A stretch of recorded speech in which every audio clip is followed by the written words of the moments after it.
Nakakatuwa, bankrupt kasi Iglesia ni Manalo. Walang itatagal sa aral pag ang pag-uusap aral. Kaya ang pinuntahan, personal. Ha? Ginagalit yung mga Muslim. Puntahan nyo si Soriano. Nandun sa ganon. Nandun sa ganon. Biro mo, pati sketch ng tinitirang ko, tinuturo sa Muslim at saka sa Abu Sayyaf. Kaya, para matapos na to, sinasabi ko ngayon dito sa Araneta Coliseum, Manalo, lumabas ka na! Patunayan mo relihiyon mo! Lumabas ka!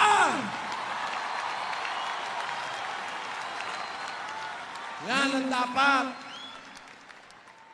Kahit sa plaza, kahit sa Luneta, kahit sa plaza, basta Manalo ang kausap, haharapin kita! Haharapin kita. Hindi nyo ako kayang takutin.